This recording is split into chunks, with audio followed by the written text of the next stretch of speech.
C'est dans le monde de la finance mondiale. Comment adapter sa stratégie? Ce sera le thème de cette première session.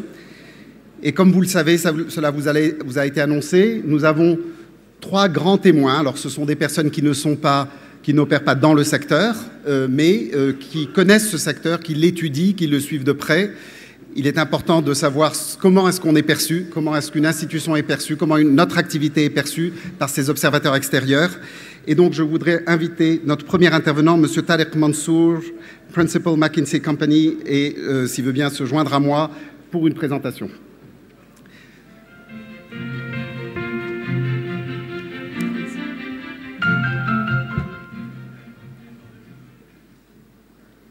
Perfect. Good morning, ladies and gentlemen. So about 18 months ago, we embarked on an initiative to research how cooperatives are reacting in the global context today, what competitive advantages they can leverage as they think about the future, and what are the challenges that they are facing, and how some of the cooperatives themselves are reorganizing, restructuring, reinventing their model to face these challenges. Over the course of the work, we conducted quantitative analysis, we interviewed leaders from the cooperative world, and we studied in depth more than 25 cooperatives, and we profiled all of this in the research that is available. But today, what I thought I would do is I thought I would synthesize the most important themes that came out of this research for your benefit, specifically from a financial cooperative perspective. First, I will outline the global trends that we are experiencing for all business, not only for cooperatives, but I will specifically zero in for each one of these trends. What does it mean for cooperatives, both in terms of many opportunities, as well as in terms of challenges? We live in historic times, as you know. Never before have we seen so many forces all at work, but cooperatives could do more. Second, I will talk about growth. Growth as something that is oxygen for membership of cooperatives. I will talk about how we see cooperatives have grown historically and what should they be thinking about moving forward as they think about their development and their intercooperation. And third, based on the themes of the global context and the growth, there are some real imperatives for the organizational model for cooperatives. We looked at a number of cooperatives, compared the organizational models, and outlined some 3 key importances and 3 key organizational elements that cooperatives should and ought to begin to think about how to reinvent as they position themselves as leading institutions. Now, forgive me if I go a little more risky than usually in these forums. I'm hoping I would be a bit more provocative just to instigate a little bit the juices, and as you think about this.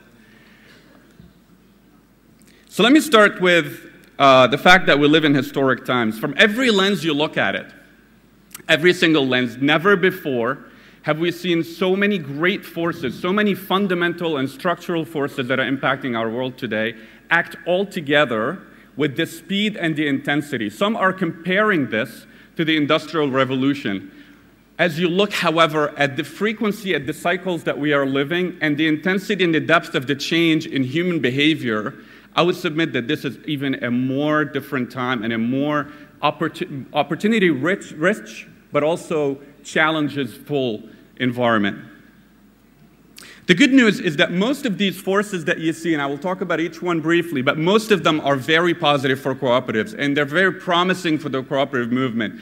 But also, each one of them presents challenges as other institutions are also catching on to these trends and becoming more democratically driven organizations, not in their governance, but in the way they operate. And this is a critical point that I will go deeper in a minute. So let me briefly outline these. Let me start with the good news, the rise of the long-term capital. The social and the business context today are such that never before have societies and businesses had such an intense perspective on the long term. And earlier, Mr. Damour outlined this. Everybody's interested in what is the long term, what is it going to look like. Customers are voting with their wallets and their feet for institutions and for products that are focused for the long term. And it is a trend that we believe is here to last. In fact, recently we published a perspective article, both in McKinsey and Cooperatives, but also in the Harvard Business Review, that argued that in order for capitalism to survive over the long term, there are some 3 fundamental shifts in the mindset of every business that has to happen. The first one is the shift of the focus from the short to the long term. The quarterly results that have become such a pressure on individuals' behavior, on the business's behaviors, has to shift to a more long-term perspective. Second, that every organization must achieve a deep realization that they have to go beyond the shareholders to the other stakeholders in order to maximize value for the institution. And third, that the boards must behave more like owners than they have before. These are obviously themes that you're all familiar with. They're central to the cooperative model. But this also illustrates the desire of every organization to begin, and not only the internal desire, but the external pressure that is onto them to evolve and think more long-term, think more in a little bit like cooperatives, dare I say. So what opportunities is this context offering you, and what have you actioned to take advantage of this? Have you made this as big of a deal as it could be for you so far?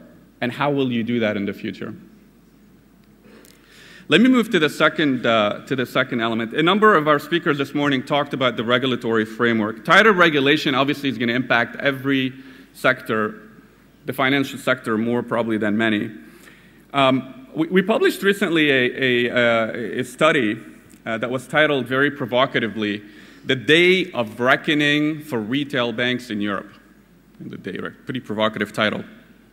And as we looked at the cumulative effect of regulation, from Basel to the local regulations, we estimated that the loss in return on equity of every retail bank is going to be somewhere between 30 and 50%. 30 and 50% lower return on equity. The impact is obviously going to be variable between institutions depending on the product mix and the starting point. But other banks, which have traditionally skewed towards more wholesale banking, are likely to want to increase their activity in what traditionally is the turf of cooperative banks, which is going to increase, obviously, the pressure in your world. Further, as this takes effect, there's no doubt that there will be capital-light models that are going to be invented in order to react to this and make the return on equity at least the cost of capital.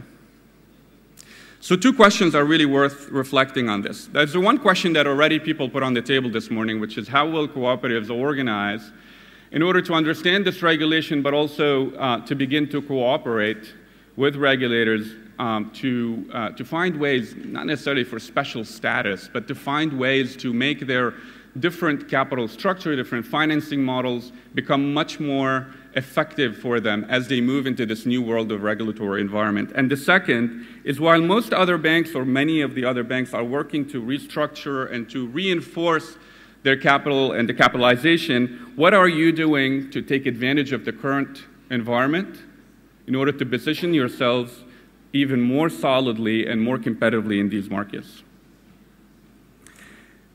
The third one, and this is the one that is frankly dearest to my heart as we speak about this today, we could probably take the entire conference to talk about this, and it's the virtualization not only of business but also of populations.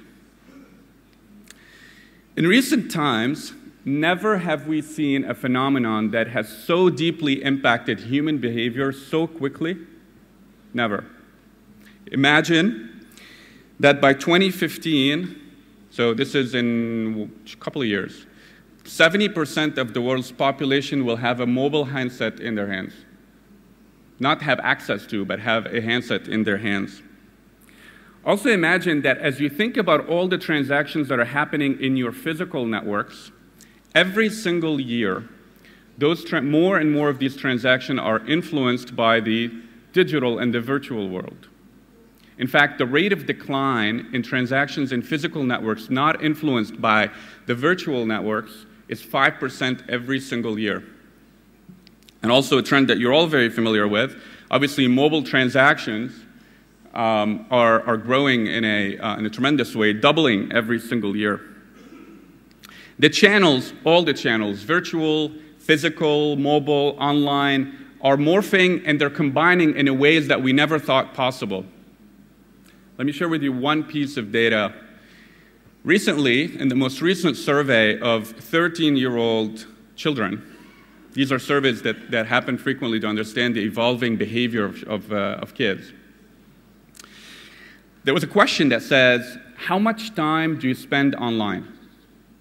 How much time do you spend every day online? A simple question. The answer to this question was, we don't understand the question. It's a stupid adult question, really, because for them, their brains are being wired in a way that we've never seen before. We've never seen this before. They're able, with multiple screens, multiple experiences, multiple actions, to engage at multiple levels that we haven't seen ever before. What is about to happen in our societies is profoundly different than we've ever seen before. And so one way to think of this is really the erosion of the competitive advantage of cooperatives, because at the end of the day, one of the competitive advantages that you have is to be physically present and in direct engagement with your members. But another way to look at this is think of the opportunities, think of the potential of engaging the membership, think of the potential of the young population to be far more engaged, far more consistently in the model. And I will talk more specifically about some cooperatives that have gone down this path. The fourth trend that we cannot obviously ignore, and this is not only a developed market, but a developing world, just think of China. And this is the shift in demographics and the implication of these shifts on the productivity. In about 10 years, there'll be 6 adults for every 1 retiree. And unless there's some fundamental demographic shifts globally, there's going to be 3 adults working for every 1 retiree. I don't have to go into the details of what that implies in terms of improved productivity for you, for your organizations, for the talent pool that you have, for the productivity of your organizations, et cetera, et cetera. But just think of the pressure that this is going to put on our social structures. And also, think about the opportunities that this is going to provide to you, the cooperatives, to take a bigger role, a more sustained role, as governments become under such pressure to provide this net to their societies. And finally, the great rebalancing, what we call the great rebalancing, which is, in simple terms, growth will come from developing markets. Okay, there's no doubt about it. Growth will be more than twice as fast in developing economies. More than 160 million households will have entered the middle class between now and 2020. So cooperatives are local by nature and tend to focus on the growth within their own markets.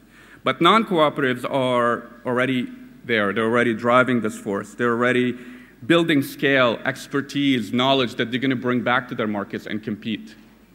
So whether you believe, and there's obviously 2 philosophies, whether you believe that you need to be there as your cooperatives or you need to increase your intercooperation with organizations that are already there, this is a trend that is really hard to ignore. And this is a trend that if ignored, the members that you have today, the employees that you have today, the communities that you have today will be at a disadvantage. So stepping back, as I said, these trends will offer significant opportunity for cooperatives.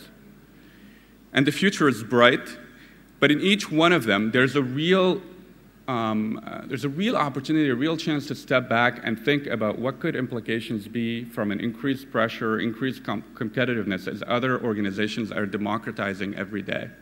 I want to go one step further and just invite you to think a little bit about Walmart. And not in retail, but Walmart in financial services. The products and services that Walmart, not traditionally thought of as a cooperative, nor as a democratic institutions, are putting in the market today, in the financial sector, are more innovative, cheaper, more accessible, more digitalized than anything that any retail bank has in North America today. That is democratization of business. Their customer, to a member, the bottom line is which product is more advantageous to me.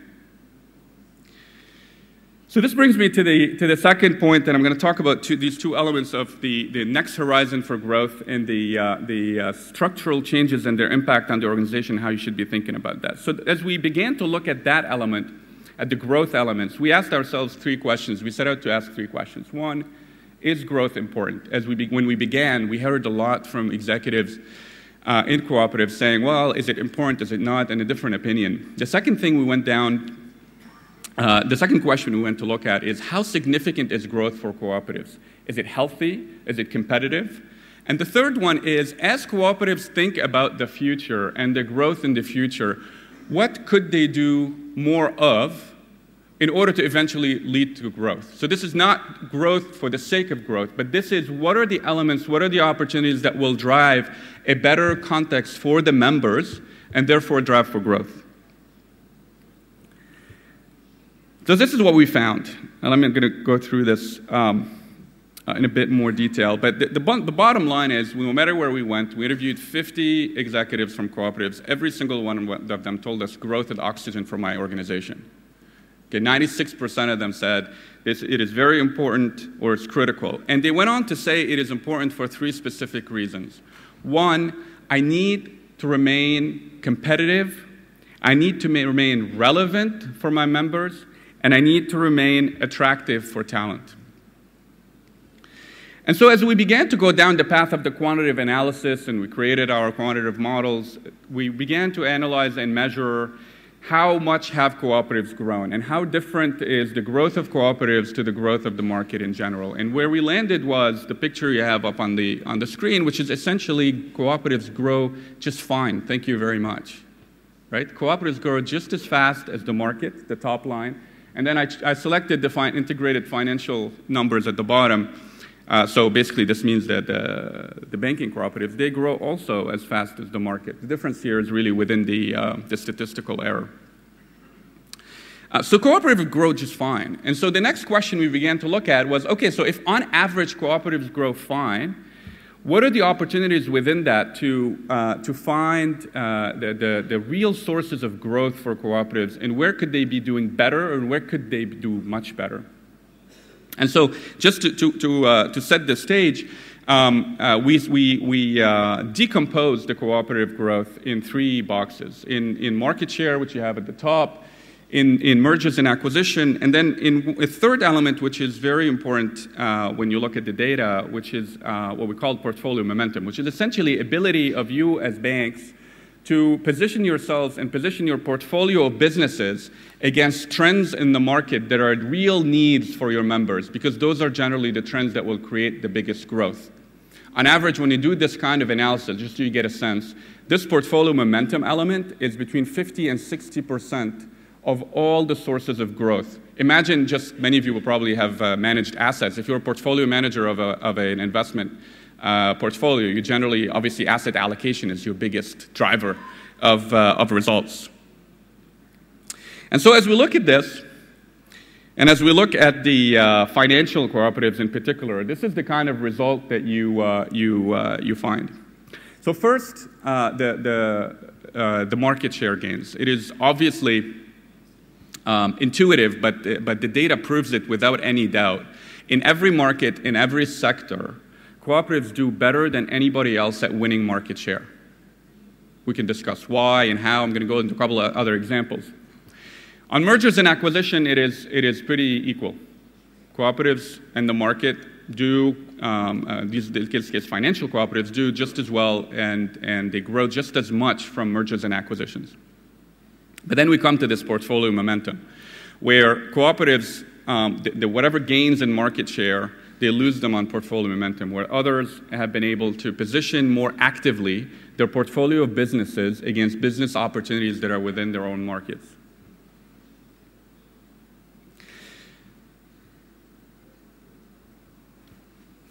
So two priorities really as you go down this path.